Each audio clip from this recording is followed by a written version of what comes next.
Beat the Bastard Down. That movie was shot in 32 hours straight. Why was it shot in 32 hours straight? The actor flying in from California could only come in for 32 hours. Uh, and he was bringing a camera too, so the camera was going to go. So everything had to be done within that 32 hours. It was crazy. But the funniest is, okay, the main actor that I was going to get for the movie, he was a little scared because nobody's actually attempted to do that, and he didn't know if he could do it. I talked to a few other filmmakers who told me don't even attempt it, which naturally that made me do it. But one of them actually knew my main actor and said that there's no way he can do it. So I actually told him what the other filmmakers said in order to encourage him to actually do it. But it was crazy because I actually went back and looked at it, and I don't even know how I pulled that off. One, there was no script, it was all in my head. I remember one scene that we were doing to where they're burying the body underneath, and they were doing it as a team, and I was like, you guys can't do that.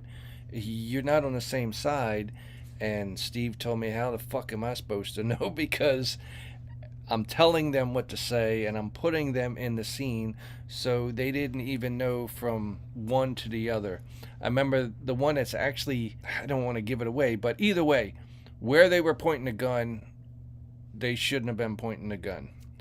And all the actors thought it was the right thing, but me knowing how the story was going to go, I said you can't do that, and they didn't understand, so they just had to listen to me. But it was crazy, crazy, crazy. Side note, Beat the Bastard Down book. I need a B dick. I need a B dick. Actually, my wife made this book up, made the cover up, and it became the backdrop of the movie, but it wasn't supposed to be called this. The book was made so good that I changed the name of the movie.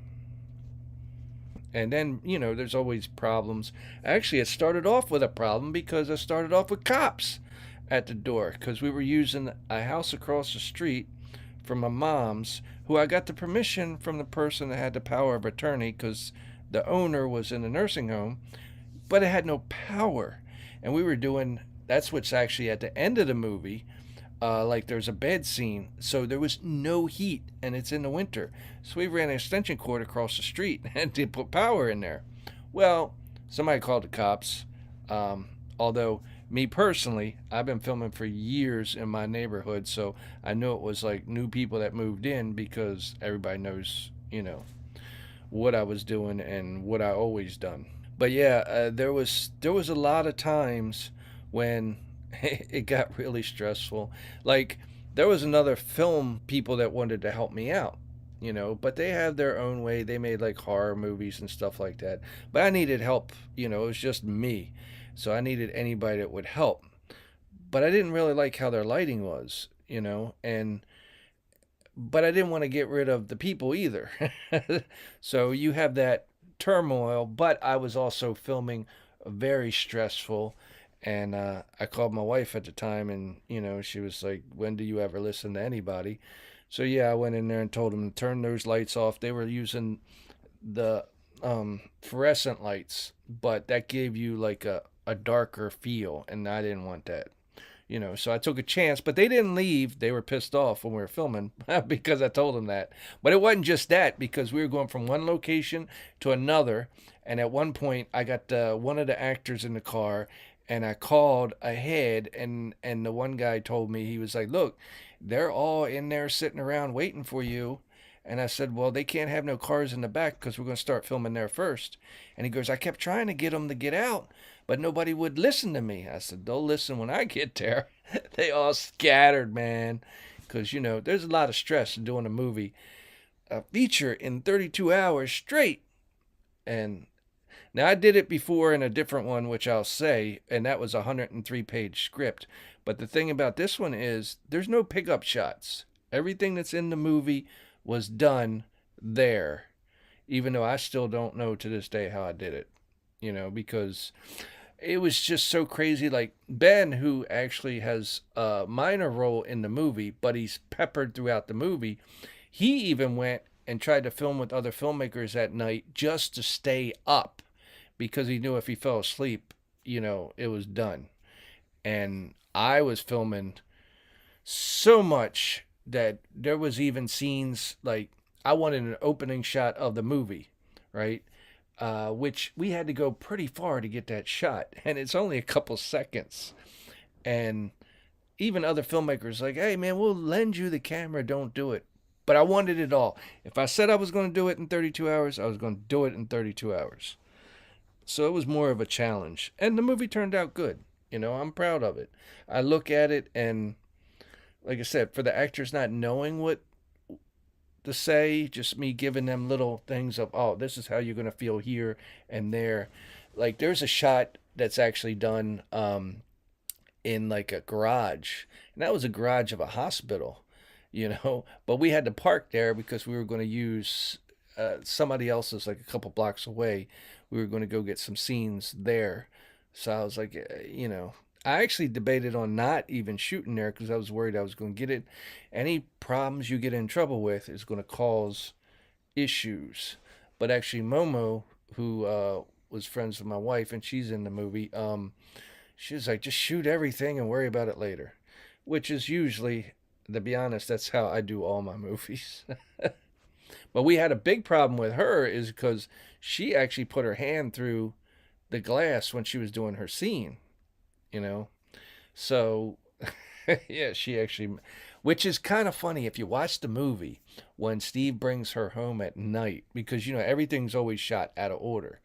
If you watch the movie when Steve brings her home at night, her wrist is actually bandaged, but you don't really pay attention to it. But in the morning is when she puts her hand through there. But naturally, the scenes are switched around in a movie. So, yeah, it's a masterpiece in its own right. I just wish more people would watch it. But how we did it and how fast we did it and how it turned out, I'm really proud of it. 32 hours, people not showing up, other people showing up, everybody staying there. And I mean, one of the best ones is when, everybody pitches in and stuff like that, which comes rarely. It's me basically barking orders at everybody. But there is one with this guy who was part of the crew that came with the other filmmaker. We did some bloody stuff, and I'm trying to clean up the blood. And he told me, "What are you doing?" And he got down to clean up the blood because he was like, "You have other stuff to do," which I did, but I'm usually doing everything. So, but it was very appreciative, especially since I pissed him off earlier, I'm about the lights. But it was pretty remarkable. Check it out. Beat the Bastard Down. The ticket. Now, this was a few years later, and I did Beat the Bastard Down, so I was like, let me try to do it again in 32 hours, but this time with a script. 108 page, 103 page, whatever it was. But now my problem was, okay, it's got a lot more characters. Three main characters. So two of the guys I always wanted because, like, I worked with Fabrice on Beat the Bastard Down, and Fabrice is like, I don't know, macho, uh, rude Frenchman. And then Vincent I worked on Welcome Home with, and he's just all proper. He grew up in a funeral home, so he's like really proper. So I wanted to put those two together, opposites attract type of deal.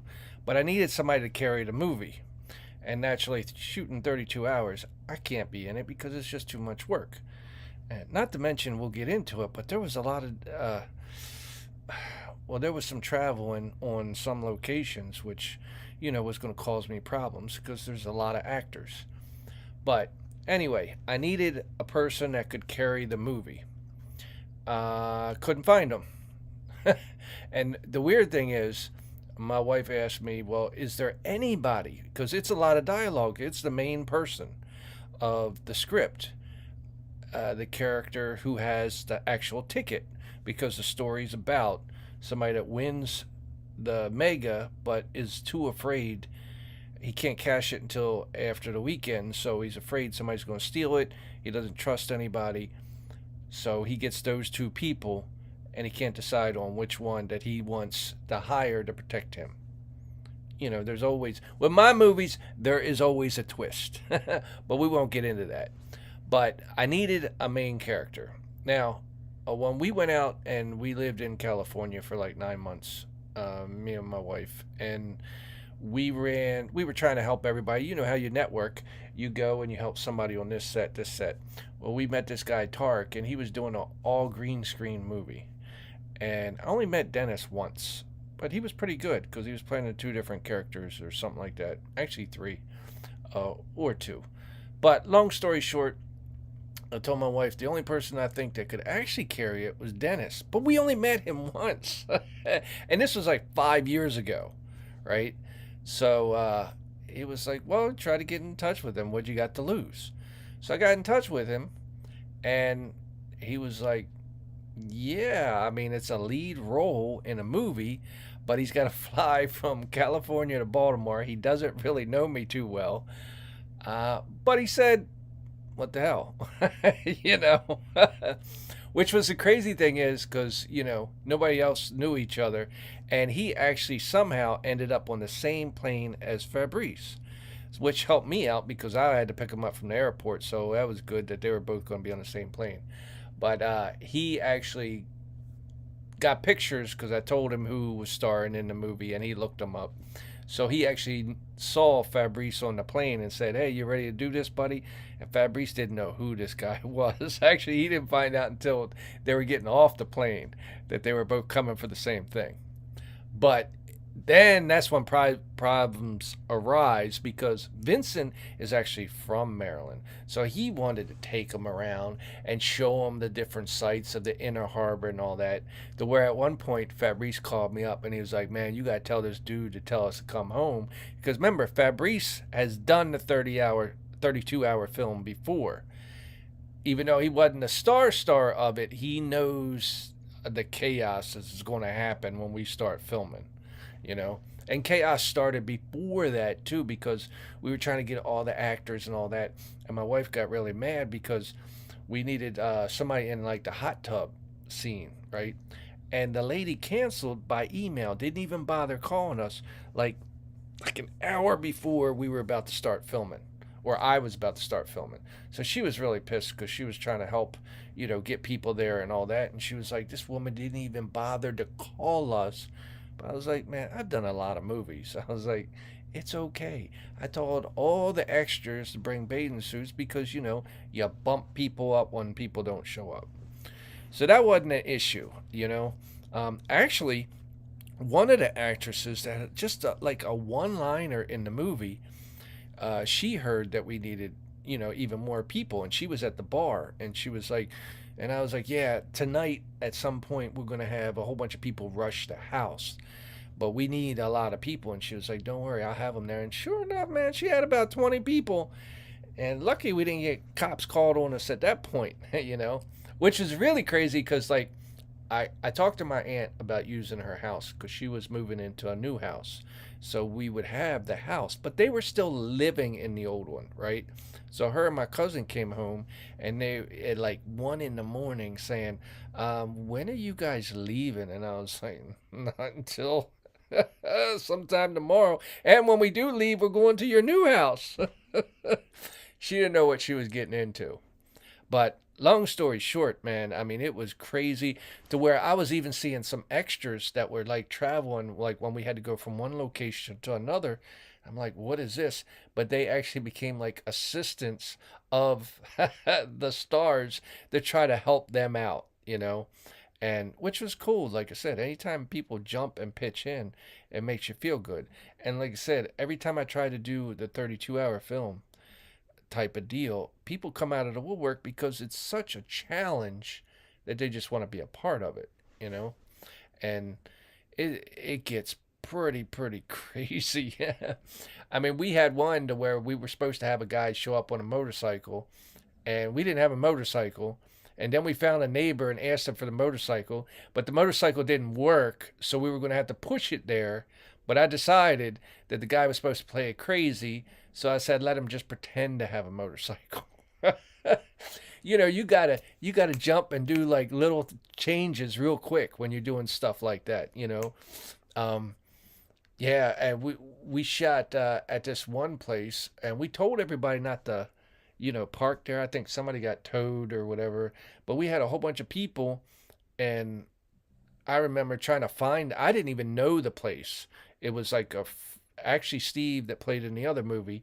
He was taking me there, and I remember yelling outside the window because all the actors are meeting at a place, and I got like a deadline, man. I got to film, film, film, film. We got to my aunt's at one point, her new house, and Vincent basically begged me just to take a nap at her house because he wasn't in the next scene at Steve's house. And he would get my aunt to take him to my mom's house. It was just crazy.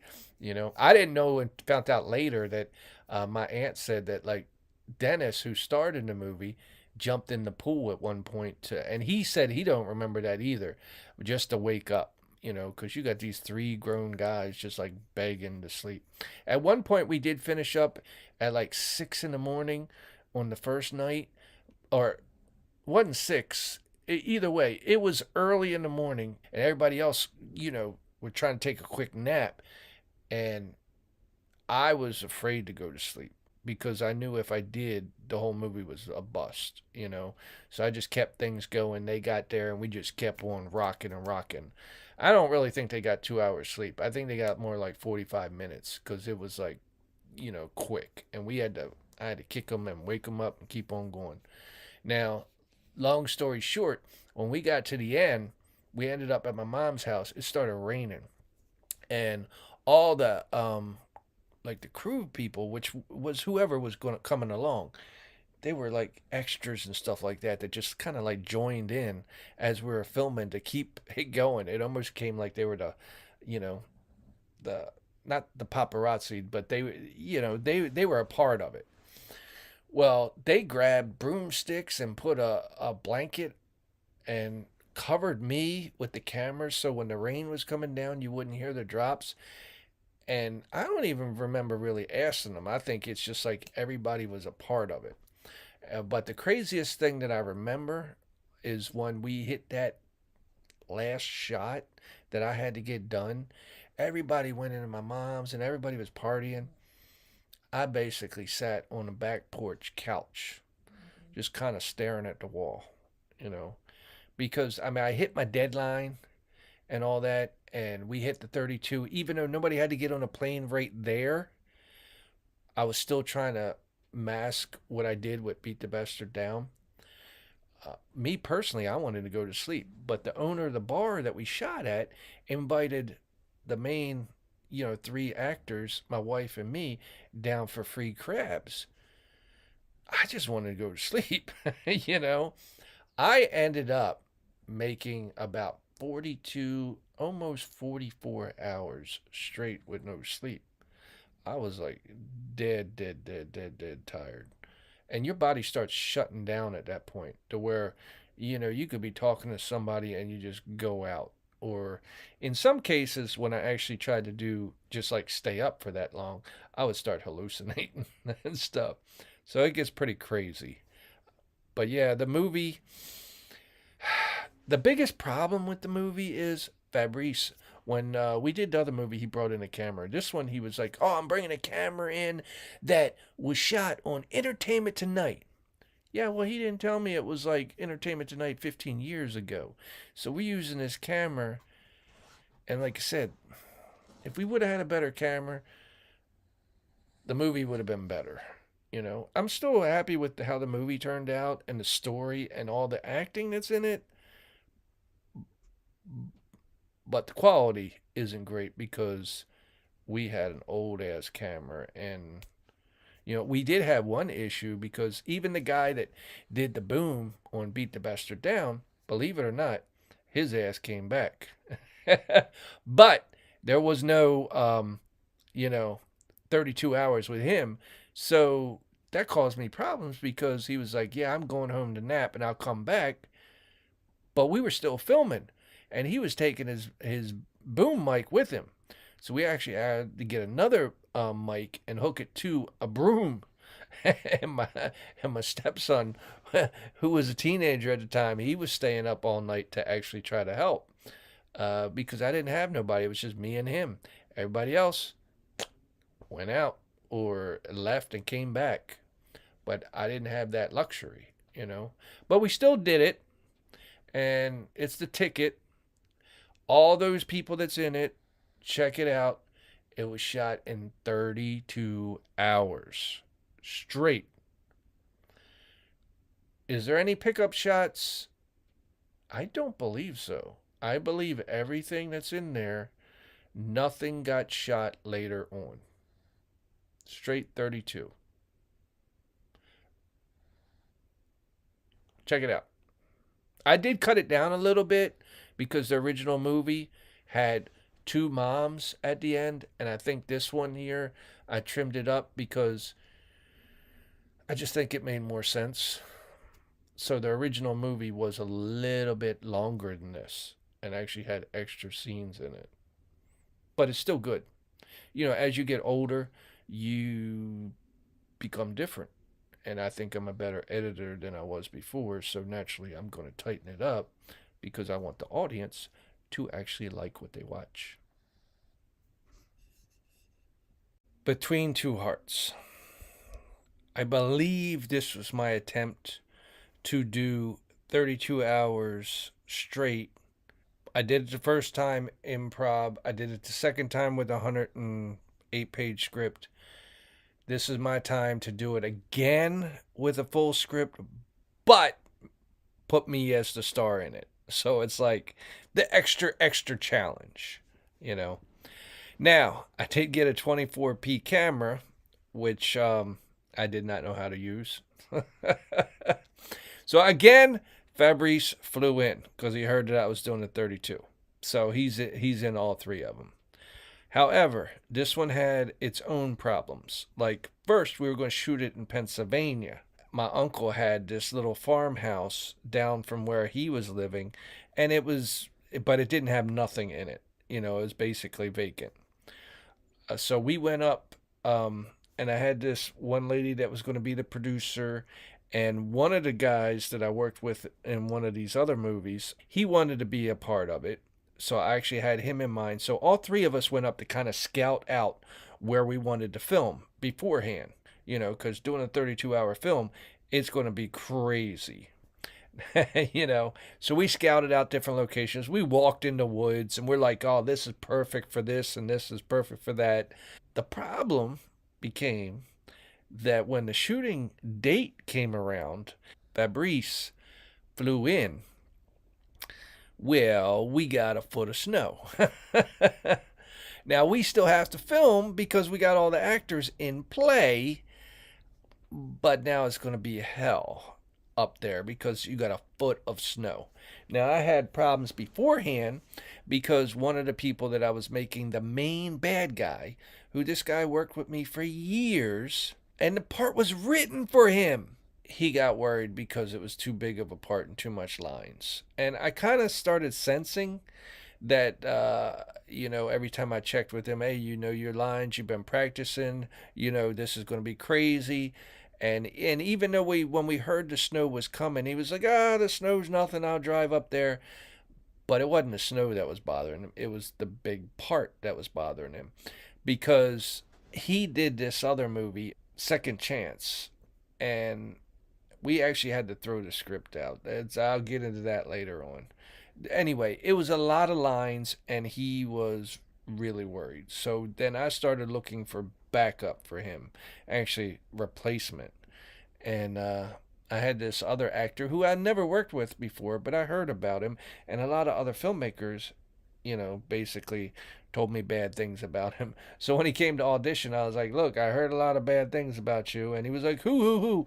But I wasn't going to tell him. But I said, look, it don't matter to me because every movie is its different thing. And I don't only care what you do for me and how you act with me. And to be honest, man, he was great.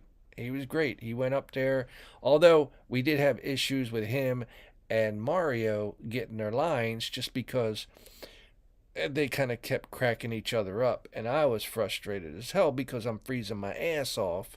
Fabrice, luckily, most of his scenes were in the house, so he got to stay in the house with Mary, who actually helped him with lines all the time. We were out in the freezing cold in the snow. But it was crazy. Now, Charlie, he had some personal issues, so I had to bump his scenes down to smaller. Because actually, to be honest, I don't even think I was supposed to be in it. I think Charlie was supposed to star. That's why he went up there with us to scout it out. Long story short, I had to replace him. And when he did come up there, he caused me even more problems because he scouted out where we were filming. So he was trying to lead a lot of the actors while I was filming something else. And he was leading them out in the woods with a foot of snow, which even with snow, when you're in the deep part of the woods and it gets dark, it gets dark. Let me just say, uh, on one time when it was just me and Fabrice, we tried to film somewhere, and when all the other actors left, and we were out there in the woods, and when it got dark, we didn't know which way north, south, and east was. Luckily, he had his phone, and he put the GPS on, and we could at least see where the road was, so we could walk that way. Yeah, I mean, you would think that it would, like, the glare would come off the snow, but no, we couldn't even see each other in front of each other, so it was pretty bad.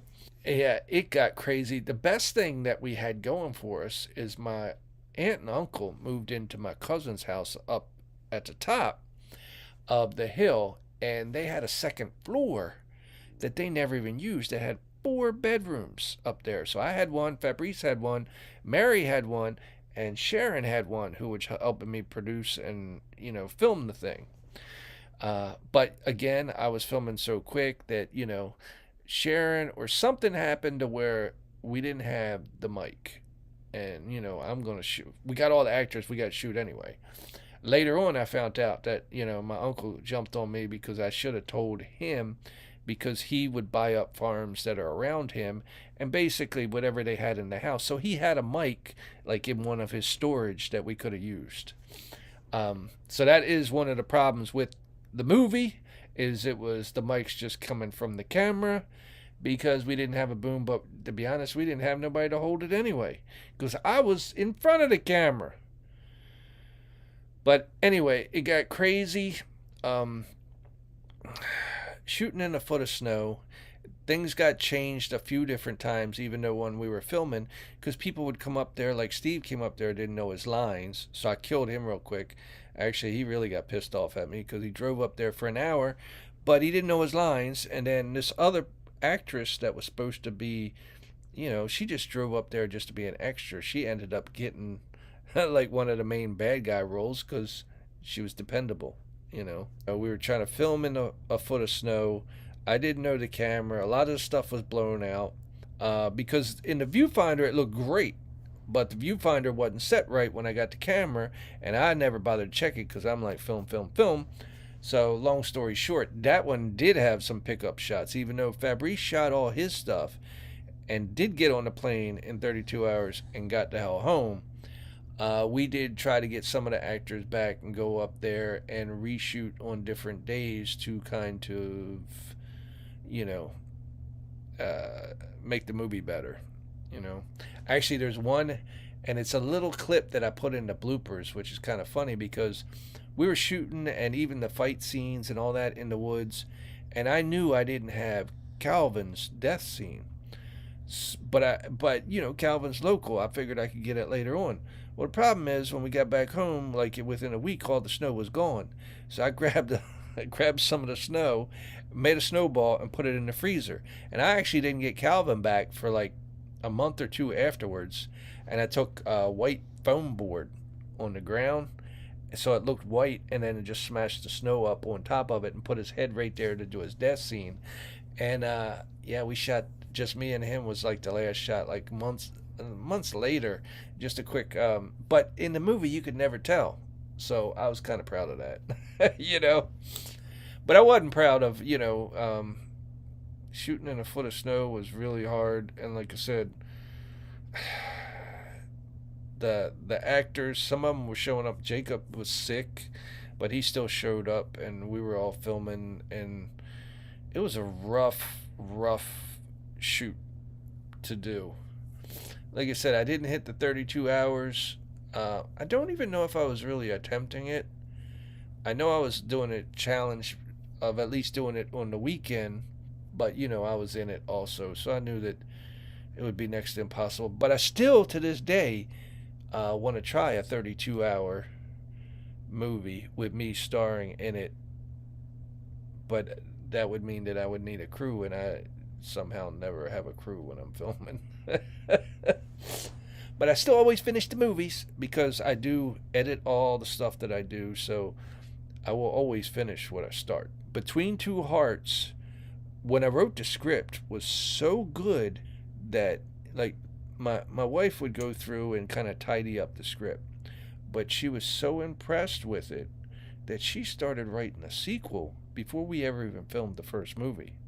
So we actually had a sequel script written, which was kind of cool. Another crazy thing is one of the actresses that was playing the best friend of the lead actress showed up there. I never met her before. Basically casted her over the phone. But she was from Pennsylvania, so she could be there when we needed her. And she showed up, and she was like, on the day we were shooting, in all the snow, she was doing stuff in the house, and she was like, do I need to know my lines, or can I just wing it? Because she heard from other people that I'll let you improv, which me personally, I would prefer you do the lines. But yes, I can do it, but it is kind of hard to edit improv, especially if one person's improv and another one isn't. But I am good at what I do. But either way, the movie turned out okay. The only thing I didn't like is I kind of narrated it, and so I keep popping back and forth to where you see me narrating it. And I think that was because, actually, I don't know why it was. It really shouldn't be. Maybe there was holes in the story because we shot so quick, and I don't know. I know I wanted to narrate it, but I didn't know how. It would have been better just to have my voice over there. I don't know. Just check out the movie. The movie isn't bad. Actually, what happened was it was supposed to be a web series. And so I was putting up each episode as I was finishing them. Then I lost the password to get into that account. Somehow I couldn't get into it. And the web series had some scenes in there that were questionable. Basically, I got in trouble with my wife because she was like, hey, you're better than this. You need to fix these scenes that I put up. So naturally, when I put all the scenes together to make the feature, which you can watch on here, I tightened it up. So, but Between Two Hearts, not shot in 32 hours, but still shot in like 2 weekends with a couple pickup shots. So it's still not that bad.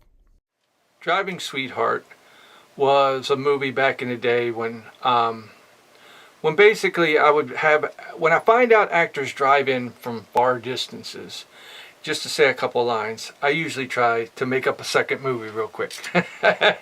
And that's what happened with Driving Sweetheart, that one that actually stars in it. Everybody else was there for Jealousy. She was just doing a small part in Jealousy, so naturally I gave her a bigger part in this, and everybody was around. The cool thing about Driving Sweetheart was a lot of the actors knew each other, so it was just basically play and have fun. Okay? One of the behind the scenes things that was really funny to me, probably not to Steve, because I found out later that, when you mix the corn syrup and the red dye, that's how you get the fake blood. But you got to fill up the bottle of fake dye with water to dilute it. If you don't, it's going to stain. And he was a salesperson, right? So there's a scene at close to the end where he fights with Stacy and he gets all bloody.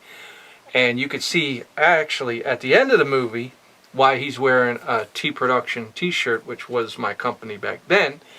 Is because his shirt got all stained and stuff like that. But his arm, I found out, was stained for like a week of, red, and anywhere, and his part of his neck, anywhere he had the blood on it. But, like I said, The movie was just to have fun. Improv, there were good actors just playing around, and it was just a good time. Did it turn out great?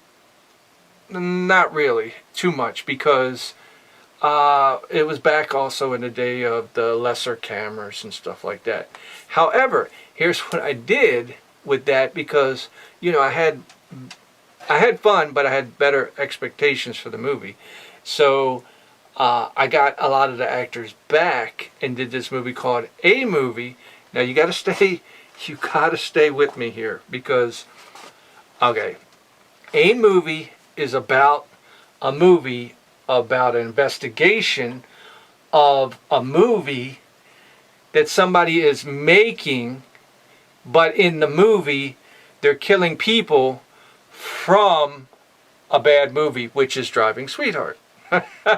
So I had the actors from Driving Sweetheart in the movie, that an investigation was happening, but it was really about filmmakers making a movie of the other movie. I know it gets confusing, but here is the crazy thing. For a lot of years, that movie sat on the shelf, okay? Because a lot of my movies I was digging out and put them up. When I dug that movie out, I did not remember who the killer was, because it's like a murder mystery. And I was like glued to it when I was watching it. I was like, I don't know what's going on. And I was like loving it, because it's one of my movies, but I didn't remember half of the stuff that was in there.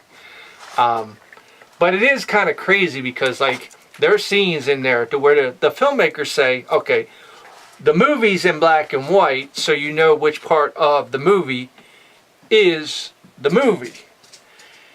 But the people in the movie watching the movie Driving Sweetheart on the TV is in color, because theirs is the flip version. And the reason I went with black and white is because some of the actors were having trouble, and black and white, they actually looked a lot better. There's different ways of getting performances out of people, like one of my old actors, Eric, I used to have to actually yell at him, like, go, go, go, because then he wouldn't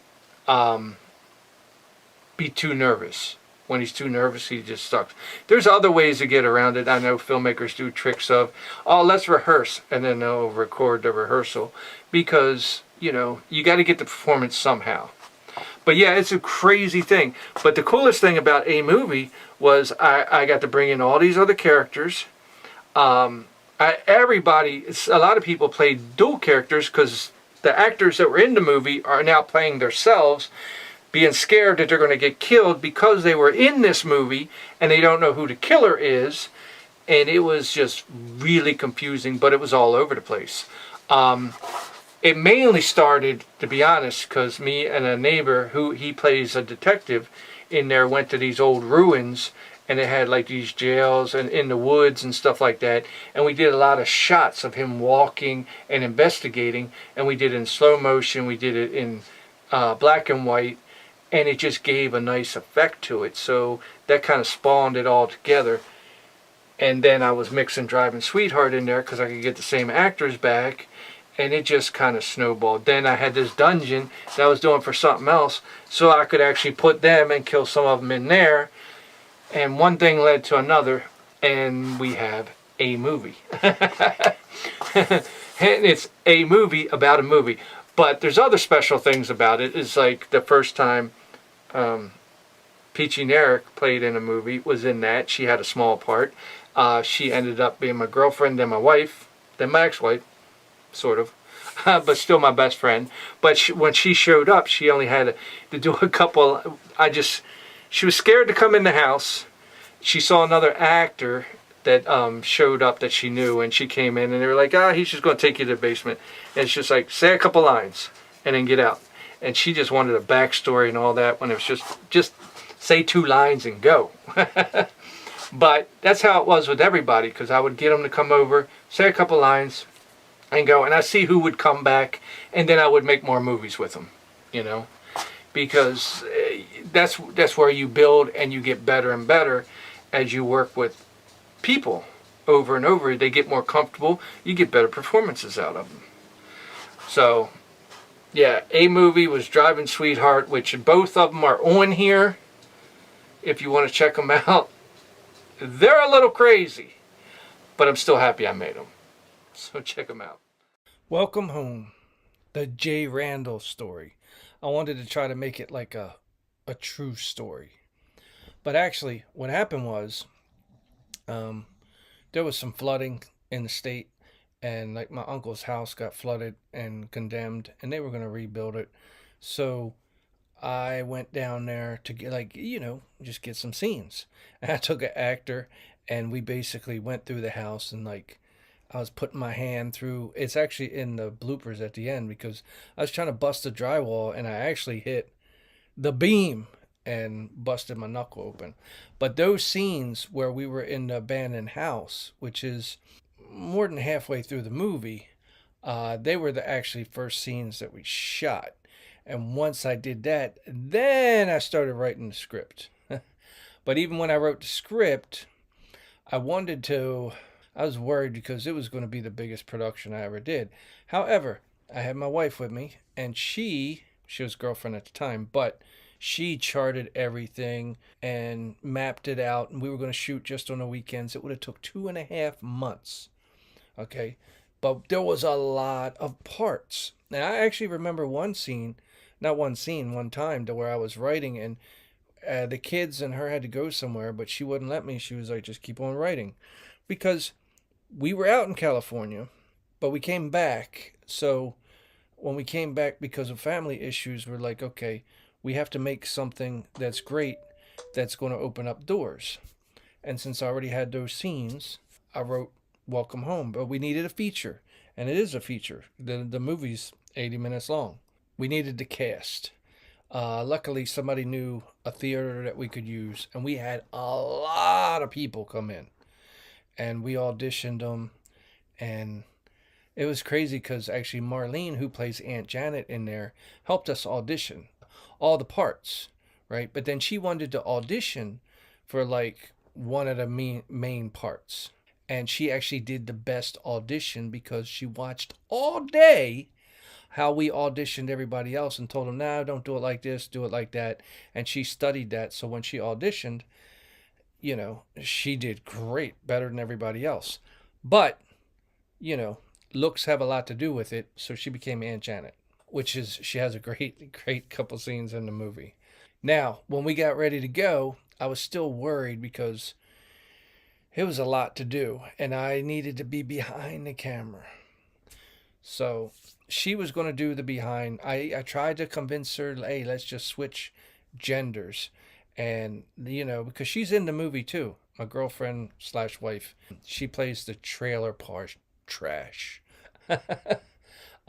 Girlfriend that puts me down or whatever. Now, and she's at the beginning too. But I wanted to switch. That way it'd be easier to film. But her, we had like a crew of three. It was her, actually, it was all female crew too. It was her, Sandy, and Charity. And one did the boom, one did the lights, and she did the cameras. Now, anytime I'm not on camera, naturally I was doing it too. But this movie, so we got a lot. Back in the day when I did it, I still had a pretty good reputation. So we had a lot of locations kind of thrown at us, funeral homes, stuff like that. That's where Vincent came from. That was his first one. I did a video about the ticket.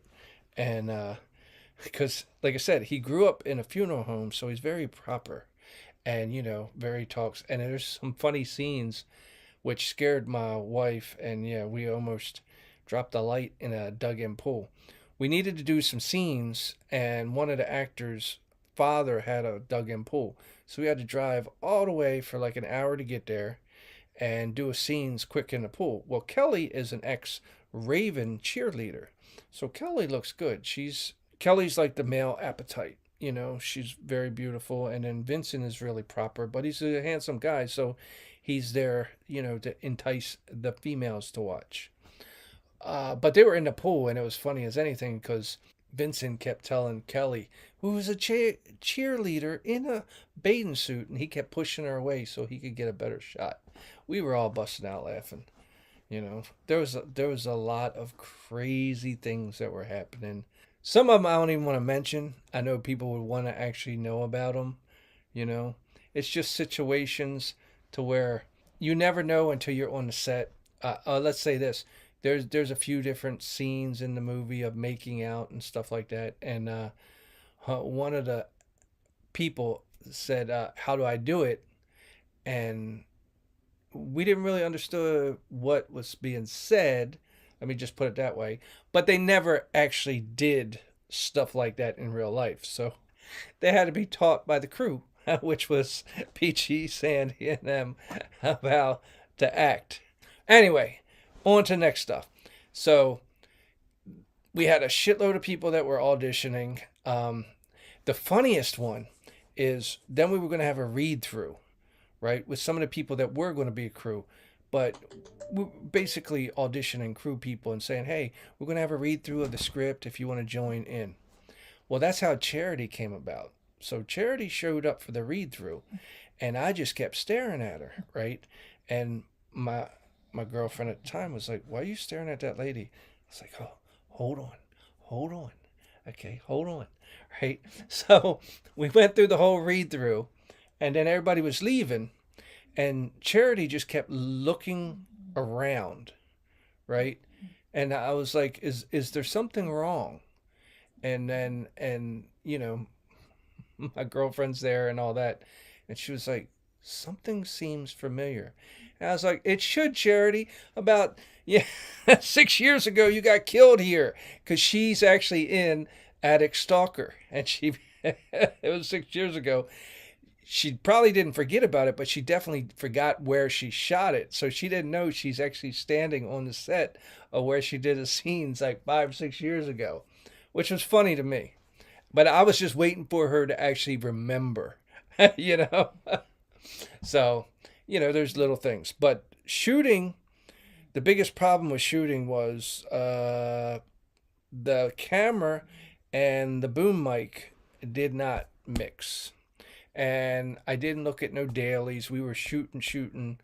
And then I found out that there's a humming because the mic uses a battery.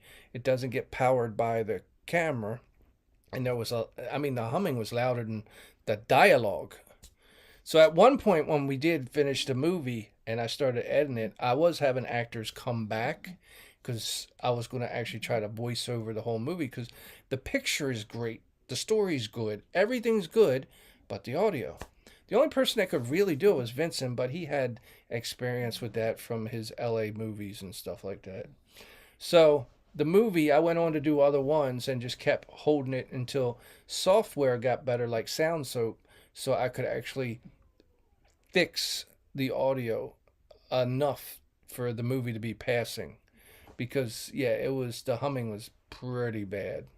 And if it didn't have so many people in the movie, I would have probably tried to voice it over, but I didn't find out until later on, actually the next movie coming up, that you'll hear how bad it is to voice over an entire feature.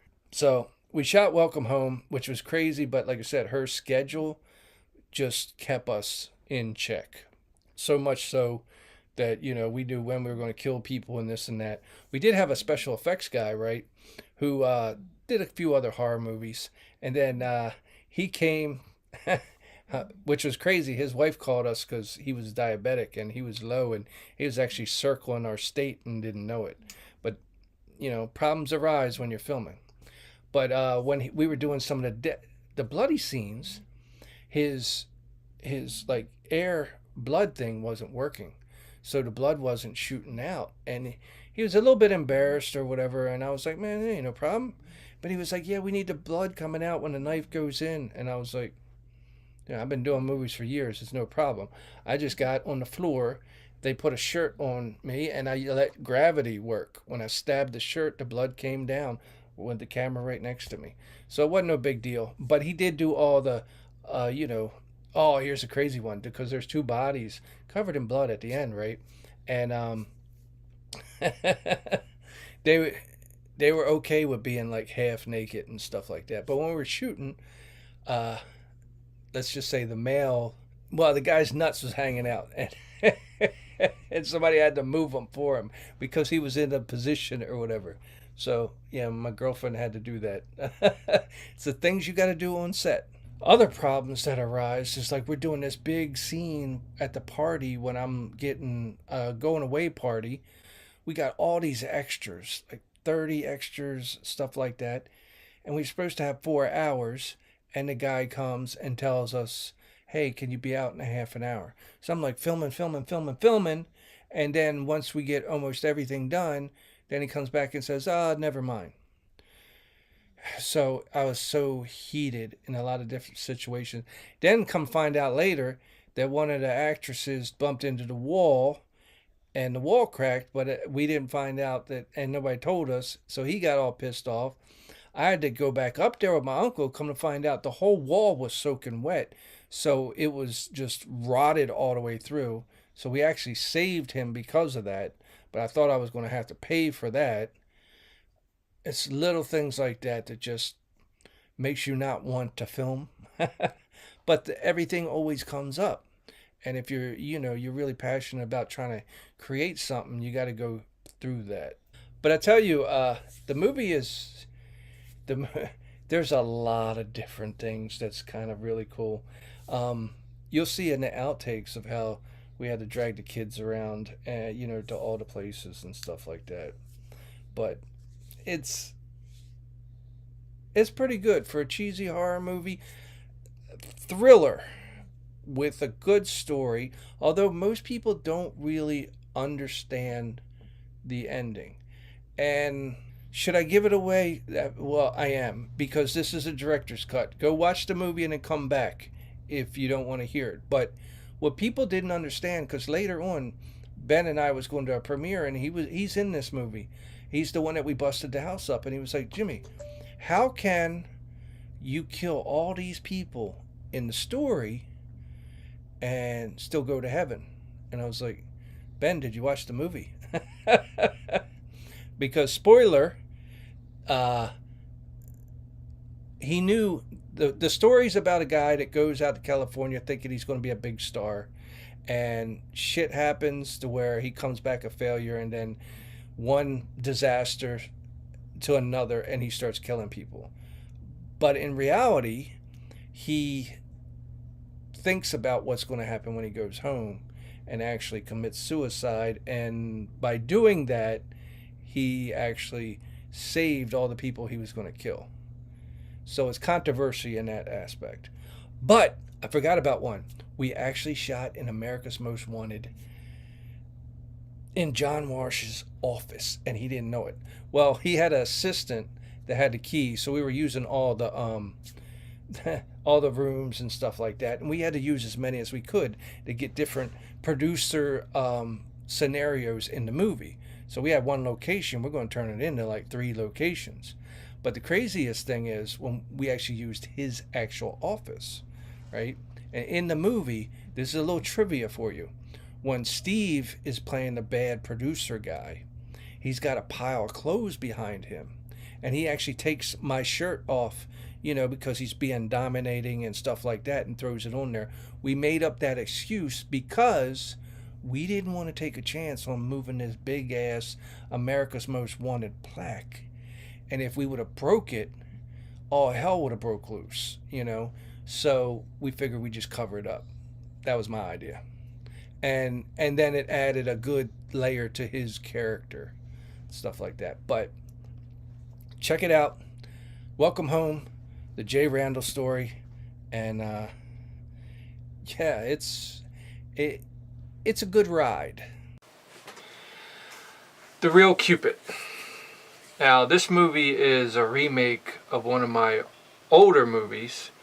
Back in the day, the older Real Cupid, I had, some about 5 actors that were my regulars, and we would make different movies. And the Real Cupid was an idea that I had, which I had Jabari playing Cupid, and it just turned out nice. But it was back when I was using VHS cameras and editing on a VCR. So years later, I wanted to remake it. this time with Jacob. So I wrote the script out and added to it. I tried to cast somebody as the homeless person. The problem was I couldn't get an actor, so it took me like over a month to actually grow the beard out and stuff like that. The movie would have been better if I wasn't in it, but you know, what can you do?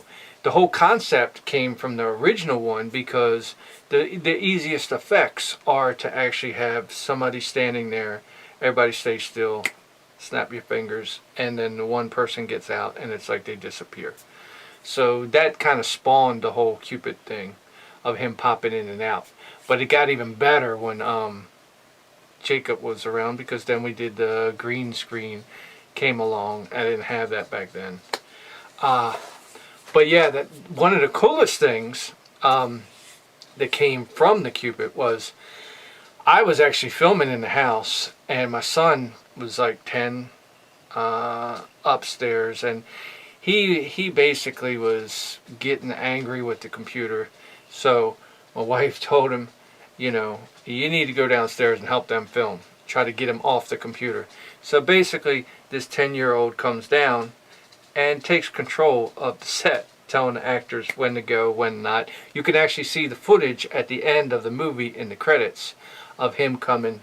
And they all knew that, you know, when it's my movie, I'm on the set. I'm like God, but second in command is this boy, because he's been filming before he could even walk, you know. So it was kind of cool that he came down and he was like, okay, fine, I gotta be here, let's make a movie. You know, and he even had like a camera to shoot like behind the scenes footage or whatever. And some of the pictures that I'm gonna display from filming is actually, you know, was while we were preparing and stuff like that. But oh, there's a scene in the movie to where I get hit by a frying pan.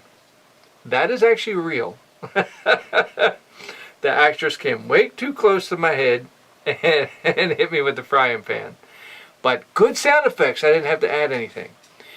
The other good thing is I went and was doing a lot of different movies and other movies with different cameras and all that. And the Canon Vixia came out. The G1 or whatever it was called. But it was the first one. No, G10. That thing had an excellent mic on it. Like right now I'm using a G20. The mic isn't as good. The first one, the mic was so good, I literally had to turn it down when I was editing it because it was just too loud. Didn't need a boom or nothing. It was great. Then as they got better for the picture and the quality, but they kind of dropped the ball on the sound. But anyway, back to the movie. Cupid was supposed to be actually 3 parts, but you know, it's with any movie, when you make it, even though it turned out great and on a different YouTube account has like 3,000 views or whatever, I moved it to this one. It's only got whatever it's got, you know, like 500 or something like that, or 4 something. But originally, like I said, it did a lot better. I wanted to make a sequel, but it's kind of hard to get the actors back, you know. Actually, Jessica, that hit me with the frying pan, she was a last minute replacement because an actress that was supposed to be in it, just like me, I wasn't supposed to be in it, but I kind of knew. That's why I grew the beard for a month before we were filming, because I knew that I was going to have to step in. But another actress pulled out like a couple days beforehand. Jessica came in and did a great job. But we were supposed to make a sequel, or I wanted to make a sequel, but people just, you know, go their own way. If you don't make them real quick, there's so many movies that even Time's Up that I just did a video for, that was supposed to be 3 parts. But it's really hard to get the people back, even though Time's Up, if you watch it, I'm the only one that needs to come back, but the getting the other people and the getting everything together is kind of difficult. you know. But we even went so far that years later, I made trailers for Jimmy's Devils 2, Justified Revenge, and a trailer for not a sequel to the Cupid, because originally it was supposed to be like Cupid 2, and then the third one was actually going to be Cupid versus the Genie. Well, I skipped all the way to there to make a trailer for Cupid versus the Genie. I never did put it up because I kept the footage and being like, I could use this in a sequel to the movie, but we haven't done it yet, so it will probably be a trailer. But I had Jacob and the Genie. I couldn't get nobody. I'll show you clips. I jumped in as the Genie just as like a fill-in, but I'm in a green screen suit in front of a green screen. So basically I'm going to be a floating head. And I really wanted the point of looking down into the thing. But either way, Jacob was all good for coming back. I even had my son playing the Grim Reaper. I'm not going to say nothing. Gives away plot twist. But I was going to have a lot of different characters come in. But Cupid was a lot of fun. It was a lot of fun making. You can tell if you watch the one with Jacob and you see the outtakes that are in that movie, you could tell we had a lot of fun doing it. But check it out. What happened with Time's Up is we were actually supposed to, we went to Pennsylvania again. We were going to do a movie called For Fame, which I wrote, and we were going to try to shoot that. And we waited around, and an actress couldn't show up. Something happened to her grandmother. And so we were up there, Jacob, Fred, me, Adam, and Brad, who came to help the film. And I don't go anywhere. My main thing is if I'm going to film something, fine. When we're done, I'm going home. I'd rather be at home, be with my son, editing. I get the stuff and go.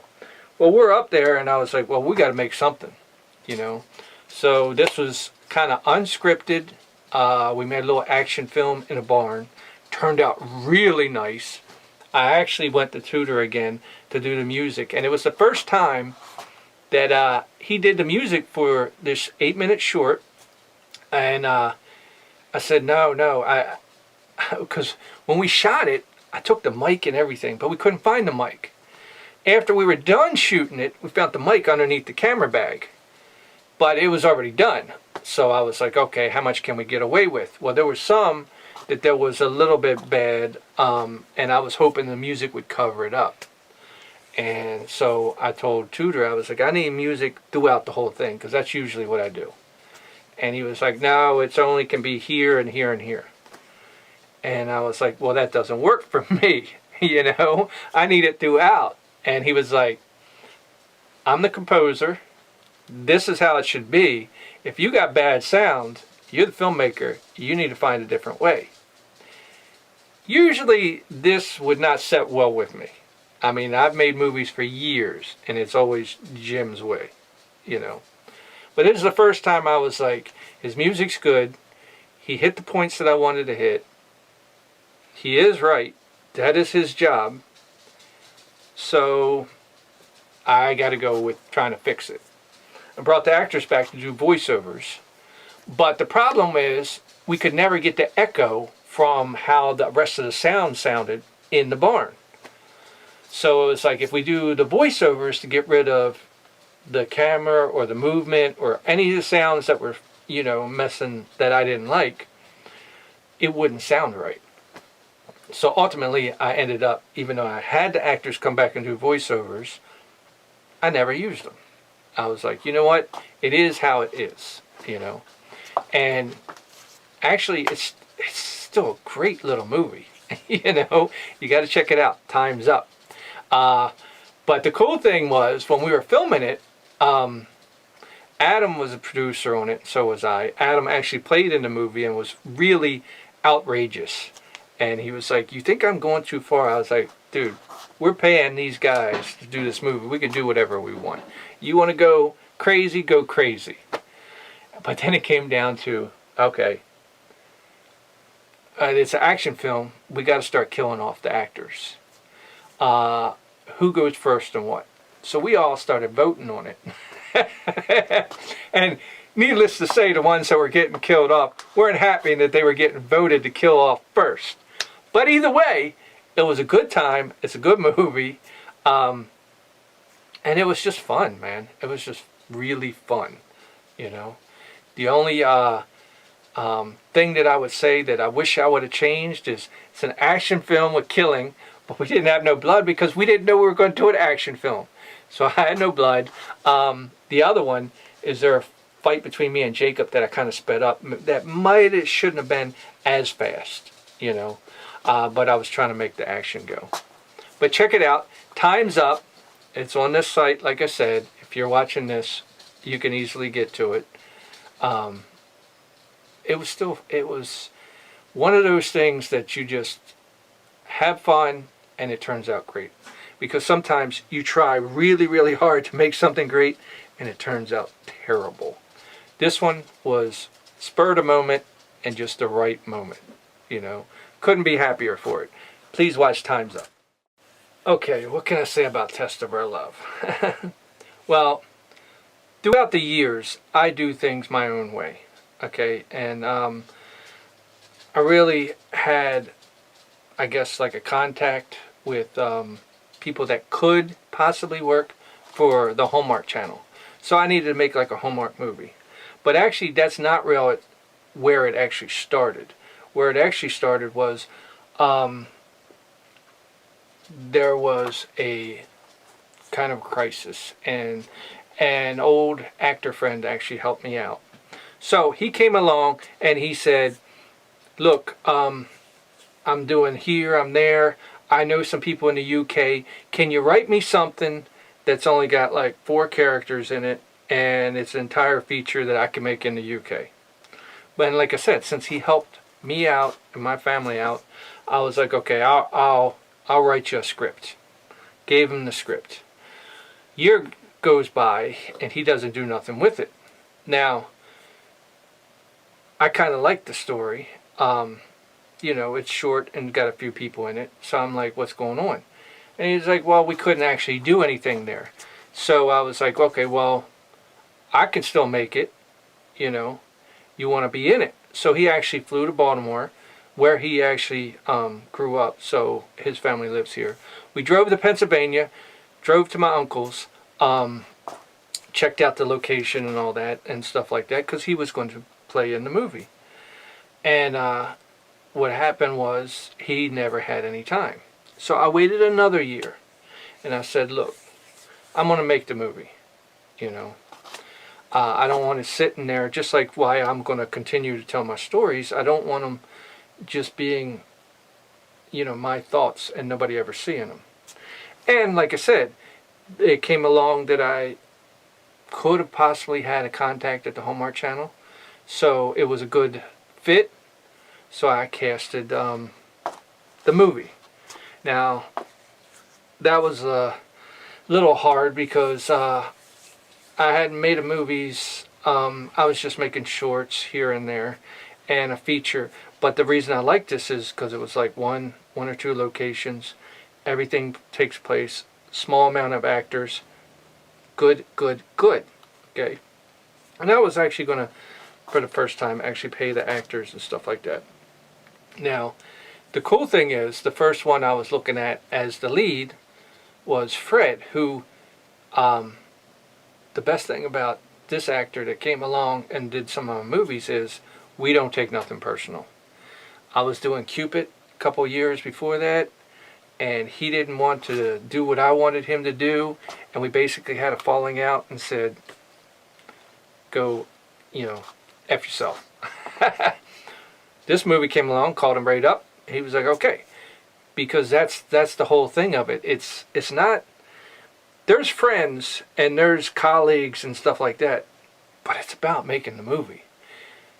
He was available, so he's in. Then I called an old actress that I worked with for a while. She said she's available. Sent her the script. She never did read it, which was kind of cool because, you know, filmmakers always want the people that just believe, hey, we know what you can do, I'll be there. And actually, when we had rehearsals and showed up for to have rehearsals, that's when she was reading the script. I was like, you agreed to something that you weren't even going to know what it was? And she was like, it's your movie. She said, it ain't no big deal. So that was kind of cool. Now, Sam I worked with years ago on Welcome Home. And I got some stories about him with Welcome Home. But for this one, I knew he could remember a lot of dialogue. And, you know, and I worked with him before. And like I said, the stories will be with the Welcome Home one. So he came in. But we're still missing an actress. And this is the kind of cool thing that I wanted to actually kind of put to all the people that want to be actors and actresses. Don't take auditions personally, okay? Because, so we had an audition. A lot of people came in, and we're filming them and all that. The last person to show up, my crew left, last person knocking on the door was Maggie, okay? So Maggie shows up, and she starts talking to me. Oh, I'm sorry I'm late and all this. But she basically hangs around to befriend me. And I called her on it. I said, Maggie, I know what you're doing. I said, I made a lot of movies. You know, you're trying to get the whole, oh, we're friends type of thing to make it easier to cast. And it was working. But here was the two conflicts. There was two actresses that auditioned better than her. That were better than her, at least for the audition. But then it came down to who looks better with Sam. See, that's what I'm saying.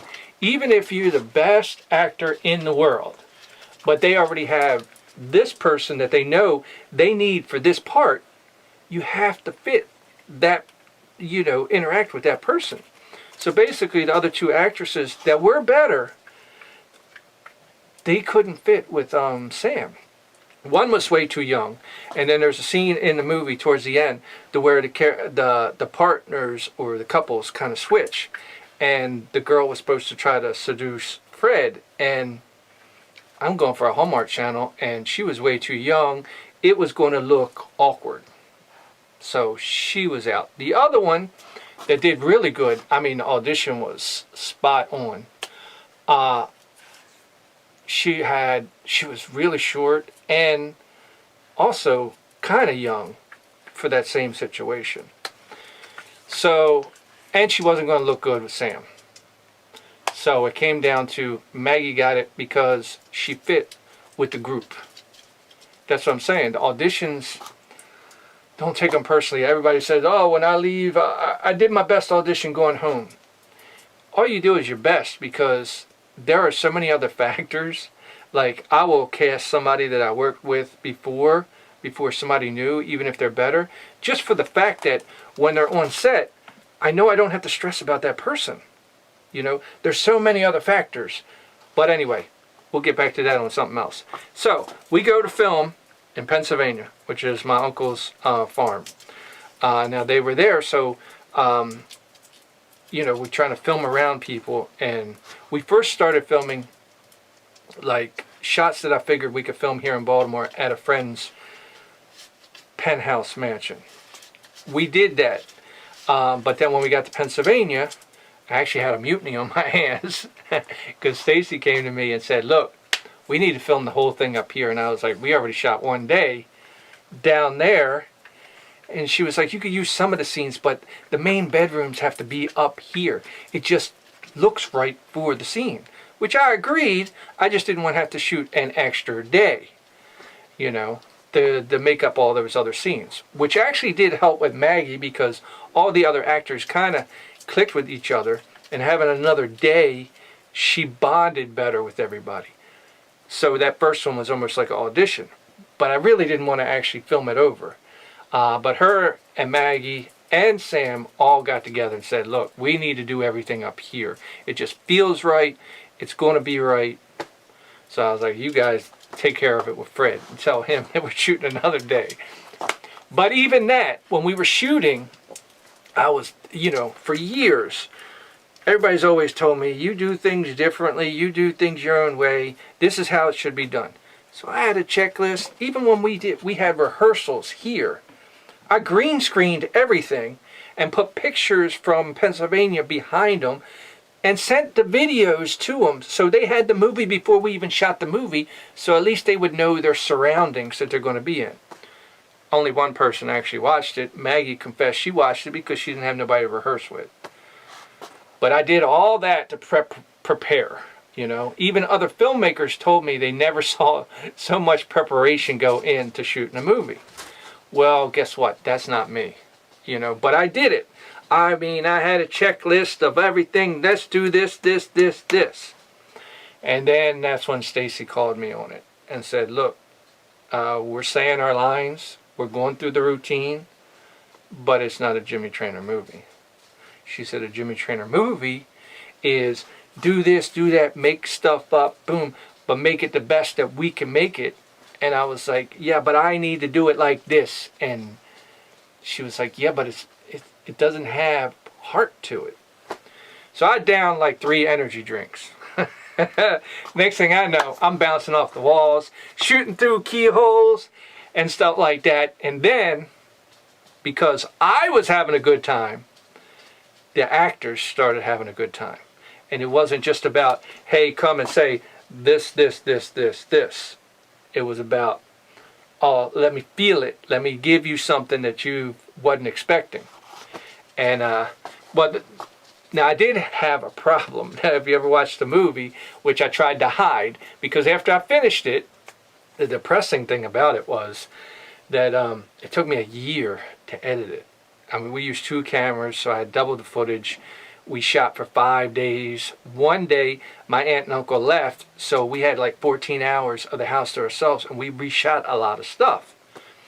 Well, when I went to look at the footage, I was like, well, wait a minute, this is a different day. Everybody looks the same, but Fred. Because, yeah, one day he had a goatee, one day he didn't. So, as a filmmaker, at first, I was freaking nuts. And, yeah, had a big problem with him. But then it became, okay, I'm good at what I do. How can I hide it? Misdirection, you know. He walks in, he does these scenes, but make sure to show somebody else before you show the next scene that he walks into. Because, trust me, it wasn't just a little problem. I mean, I don't want to take you out of the movie, but if you watch the movie, he'll sit on the couch with a goatee, he'll stand up without it, and he'll walk to turn somebody and talk to him, and he'll have the goatee. So it was one of those deals to where, oh my God. But the movie turned out so good that it really didn't matter. I really was happy with the movie, you know. And another thing that was crazy is I'm trying to put the movie together, and then I was like, man, I still need music for these running scenes and stuff like that. And, you know, sometimes it's hard to get composers. I had a few people sending stuff in, but it just didn't fit right. And I would send them scenes so they could look at it, and I was like, okay, I use this person's here, always get the release form. And then out of the blue, Tudor wrote me, haven't spoke to the man, you know, by internet or whatever. He worked on Welcome Home years ago. He was like, what are you doing? And I was like, I need scenes for this. Sent it to him, and he got like 2 of the best. Her run scene, the climax at the end, and he really nailed it, you know.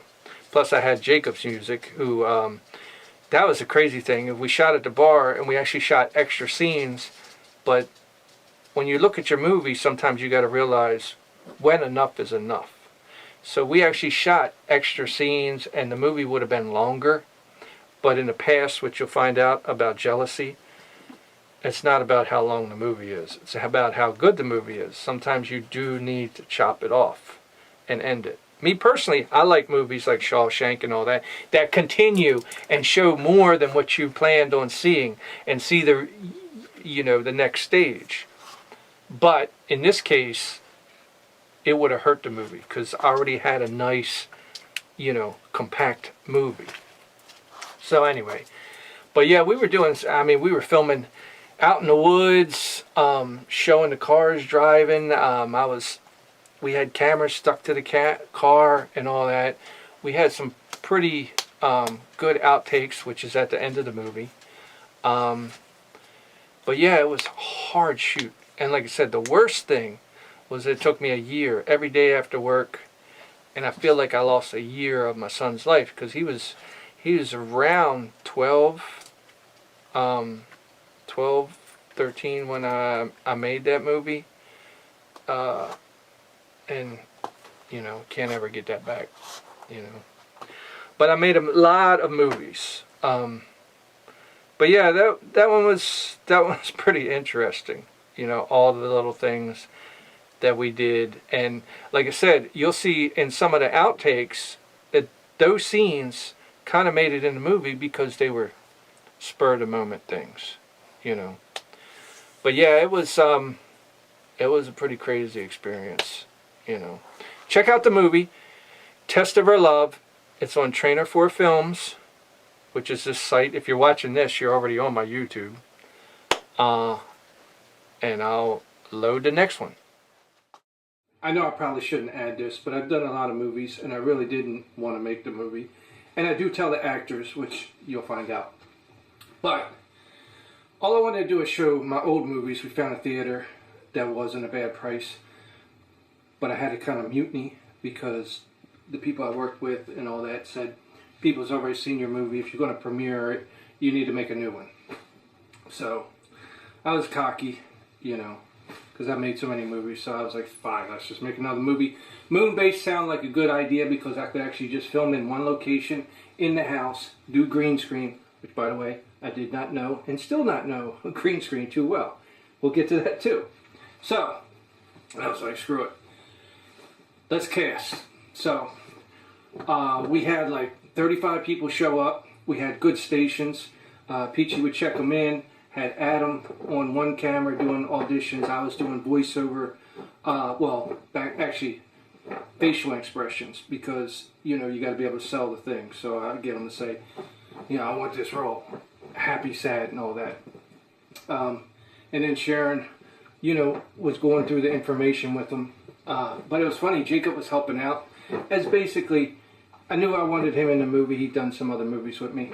And he asked me how many roles I needed for Moonbase. I told him, I'll let you know when I write it.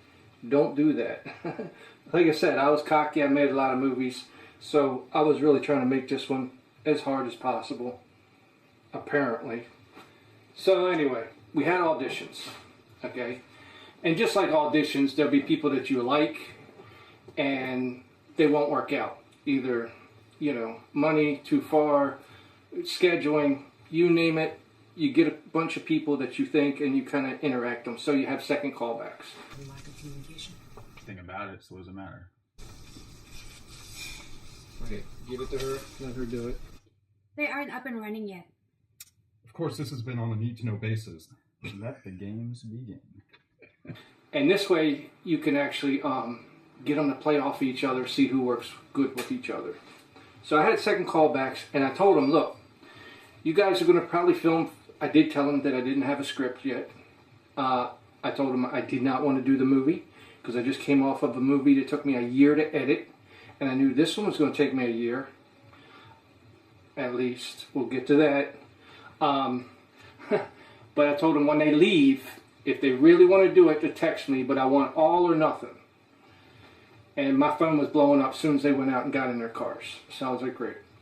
So now I got to write the script. So anyway, told them I didn't want to do it. They all wanted to do it. Had to write it. So now, while I'm writing it, I start planning. Planning means you got to build everything. Get all the props that you want. You get props wherever you can, even out of a dumpster. I wanted, you know, like an airlock, but this is what we came up with using that dumpster door. You know, you make whatever you can from whatever you can. So I built this wall for a scene I ain't going to talk about. Then the green screen, which I did not know how to do. Threw it up really big, actually using this wall here. Threw up some lights. I changed the lights as I was going, try to make it better. But then there's scenes at the beginning that are harder to edit. So we get all the stuff. we decided on the suits. Now here's the suits were white. Originally wanted to try a different color, but blue worked the best because the white would have just reflected it. I wanted yellow, but that's too close to green. We all hated painting them things. They took so long. And everybody had to have like 3 of them. We did try different colors like gray. That didn't work out though. Then I called them back when I had the script ready for like a read through. But here's the thing. They only got their parts. Nobody still to this day knows the whole script except for me. I only wanted them to concentrate on who they interact with and how their part goes. They don't need to know about everything else. They'll get to see that when they watch the movie. Most people can't get away with doing that, but the actors apparently wanted to do it so bad that they trust me and went with it. So I did try to green screen them a little bit while they were doing that just to see how it would go. I knew I was in trouble, so once I got my cast, I got to put them on my website. A little bit of advertisement. We changed the movie to Alien Parasite because I found out that there was a lot of moon-based titles. Anyway, we start filming. Like I said, I know it's going to take about 5-6 days of shooting. Oh man, it was a headache to be prepared. It was all-nighters. And then filming all day the next day. Back earlier. I know, I just want a close-up video saying it. What the hell? I can't be in here. I know, you'll be over. So, filming went okay. So, we filmed it. The dogs were not happy. I have to edit everything first before I call them back to do their voiceovers. No sense in doing voiceovers for something that's not in the movie. Which I did anyway, because by the time 6 months rolled around, I still didn't have the whole movie done. So I kept like just piling up their scenes. I was really worried about too much time and not getting the actors to come back in order to do all their voiceovers. Now I needed a place to do the voiceovers, so I had to build a sound room in the basement. I actually took old carpet, stuffed it in there, and bought the soundproof things, and that's what this is here, you know. And they came back and they did their voiceovers, every single one of them. So lining it up was hard. So once I get that done, it took another year to do all the voiceovers for everybody. I need backgrounds for these things. Make some CGI pictures and stuff like that. But the problem with that is I got too many angles. I got too many things and it costs too much money. So I had to build the little models myself. Now here's what got me in trouble is I found out that my cameras wouldn't work because they wouldn't get close enough and then it would be blurry. And I know everybody told me backgrounds are supposed to be blurry, depth of field, but I want to be able to do that. I still need it to look the way I need it to look. But I made so many sets for like 6 months. I built them everywhere, in the basement, but then I had like a family gathering and I had to get rid of them all. But I shot them all. I figured I shot them every way possible, but that didn't work, you know. And actually I feel a little bit bad because some of the stuff that's in the trailer probably won't be in the movie because it was old sets. I didn't have all the angles and I can't recreate what I had, so then I had to start over again. Now I got these little figures. It was about scale and size, but yeah, I dug a hole for myself.